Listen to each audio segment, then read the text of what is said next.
फरीदाबाद में महिला डॉक्टर की निर्मम हत्या, पति और देवर पर आरोप। फरीदाबाद में बल्लभगढ़ स्थित विष्णु कॉलोनी में 34 वर्षीय महिला डॉक्टर प्रियंका की दिन दहाड़े चाकुओं से गोदकर हत्या कर दी गई। हत्या के बाद शव 10 घंटे तक कमरे में पड़ा रहा, लेकिन किसी को भनक तक नहीं लगी। रात में परिजनों के पहुंचने पर खून से लथपथ शव मिला, जिसके बाद पुलिस को सूचना दी गई। मृतका की बहन पूजा ने इस हत्या के लिए प्रियंका के पति भगत सिंह और देवर लखीमचंद को जिम्मेदार ठहराया है। उनका आरोप है कि प्रियंका को लगातार धमकियां मिल रही थी, लेकिन पुलिस ने कोई कार्रवाई नहीं की। मेरा नाम पूजा है और मेरे जीजा लक्ष्मीचंद है और मेरा पति भगत सिंह है और मेरी सास सुनीता है। कल तो मेरा पति यहाँ पे आया, बहन के पैसे जेवरात बच्चों लूट के ले गया। फिर रात को मेरी बहन पे वो हथियार लेने गए थे दिल्ली से, उनका मामा का लड़का उनके साथ था। मेरी बहन के पास व्हाट्सएप पे मैसेज आया, मेरी बहन ने मुझे कॉल करके बताया कि मुझे ले चल, ये लोग मुझे मार देंगे। भैया मैं होटल मम्मी पापा के घर रहती हूँ, मैं उनके साथ नहीं रहती। फिर मैं आई हूँ वहाँ से, मैं अपनी बहन को टूल पैसे लेके चली गई हूँ। फिर भैया सुबह बहन बोलने लगी कि मैं अपने कपड़े वपड़े ले आती हूँ वहाँ से। कौन सा काम है तुम्हारा? हमारा होटलगढ़ी गाँव है। फिर मेरी बहन बोलने लगी मैं अपने कपड़े वपड़े लेके आती हूँ। मैंने कहा ठीक है। लास्ट बार मेरी बहन से कॉल पे 11 बजे बात हुई है आज सुबह। उसके बाद मेरी बहन से कोई कॉल नहीं हुई। फिर हम जैसे ही थाने में गए, पुलिस वालों ने कोई कार्रवाई नहीं की। आप कहाँ से हो, ये बोल रहे थे कि झूठी। हमने कहा हमारी बहन लापता है, शायद उसका मर्डर भी हो गया, क्योंकि हमें पता है, हमें धमकी आ रही थी। कई बार मुझ पे भी ऐसा ही हो चुका है। तो उन्होंने बहन को मार दिया और अब हमारे पूरे परिवार को खतरा है, क्योंकि मुझे मारेंगे। मेरा इकला भाई है छोटा, उसको भी मारने की धमकी दे रहे हैं और हमारे बच्चों को भी सुरक्षा चाहिए।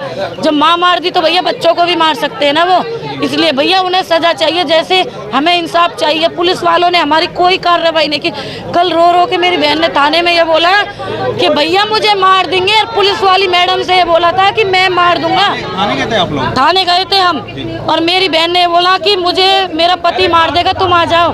तो कोई सुनवाई नहीं की, क्योंकि मेरा पति 112 चलाता है, तो उसकी थोड़ी बहुत लिंक है पुलिस ने, तो उसने पैसे दे दिए पुलिस में, तो पुलिस ने उसकी कोई कार्रवाई नहीं की। भैया अगर वो मर्डर नहीं करते तो उनका फोन 5-8 घंटे हो गए मेरे जीजा के फोन को बंद क्यों कर रखा है। मेरी सास का फोन बंद। लक्ष्मीचंद उसका पति है प्रियंका का। अच्छा। और भगत सिंह मेरा घर वाला है, उसका देवर है। सास हमारी सुनीता है। आप लोग की शादी एक ही घर में हुई है? हाँ, मैं छोटी हूँ, वो बड़ी थी। मेरे साथ भी ऐसा ही हुआ, मेरे बच्चे लूट लिए थे 5 महीने पहले। फिर मैं मम्मी पापा के घर रह ली, मम्मी पापा ने मैं बचा ली थी। फिर भैया उसके साथ वो कल रो रही थी, उसका पहले पैर तोड़ दिया था, 1 साल पहले उसे चक्कू मारा था, यहाँ पे घाव था। अब वो इन्होंने अंत में मार दी। भैया इन्होंने मैसेज भी है बहन के पास, हमारे पास तो नहीं है, कि लास्ट मौका दे रहे हैं तुम्हें, यहाँ तो मान जाओ। कैसे पता चला कि ये घटना हो गई है? भैया हमें पता नहीं चला। जैसे 11 बजे मेरी बहन से बात हुई थी, उसके बाद मैं सो गई थी। 3 बजे मैं जगी, ये सिस्टर थी, ये बोल रही कि उसका फ़ोन नहीं मिल रहा। मैंने कहा मिला के दे, क्योंकि मैंने घर से अपनी बहन को, जो इन बड़ा फ़ोन था ना, वो तो ख़राब हो गया था। उनके हस्बैंड क्या करते थे? उनके हस्बैंड ट्रक चलाते हैं। तो मैंने छोटा फ़ोन दे दिया अपनी बहन को, तो मैंने पर्सनल नंबर अपना फ़ोन दिया, तो वो बंद जा रहा। मैंने चार्जर भी दे दिया, कैसे बंद जाएगा। फिर हम 4-5 बजे अपने घर में जैसे बातचीत की, इधर उधर ढूंढा।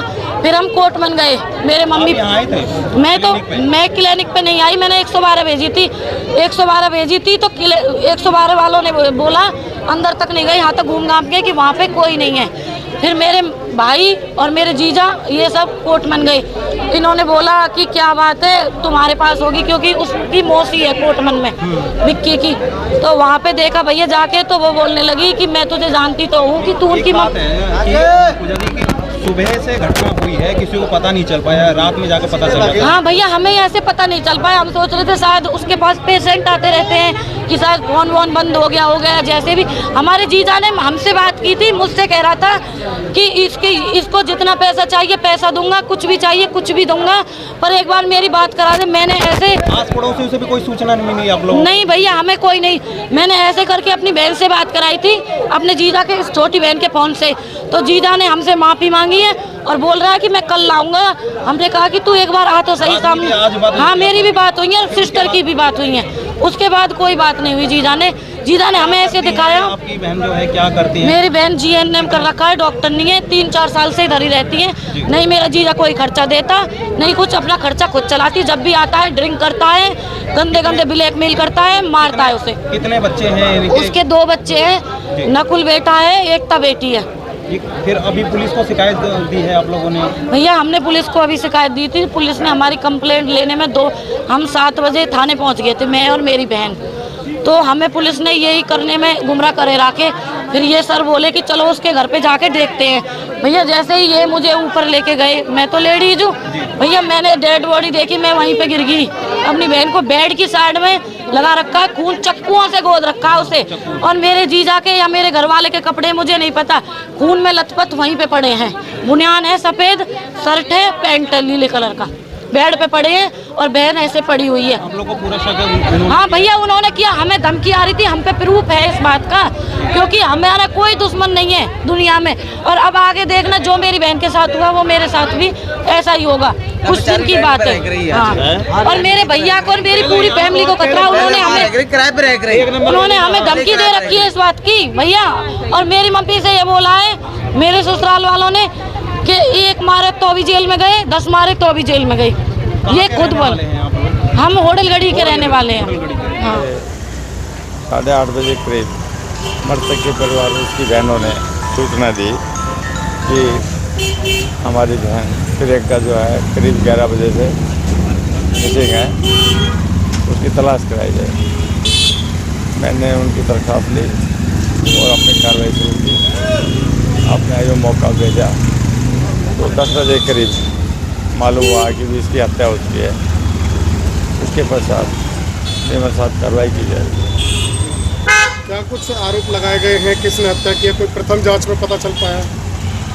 उन्होंने उसके ससुराल पक्ष पे आरोप लगाए हैं, पति देवर वगैरह के खिलाफ आरोप लगाए हैं। अभी जांच जारी है, जो भी दोषी पकड़ा नहीं जाएगा कड़ी से कार्रवाई की जाएगी। गिरफ्तार की। किस चीज़ से हत्या की गई थी? कोई दाव टाइप किसी हथियार से कर लेगा। कितनी उम्र है महिला की? करीब 38 साल बता रहे हैं। कोई सीसीटीवी खंगाले जा रहे हैं? सीसीटीवी अभी फुटेज देख रहे हैं, जो भी सामने आएगा वो कार्रवाई की जाएगी। टॉप स्टोरी ब्यूरो के लिए फरीदाबाद से संदीप चौहान की रिपोर्ट।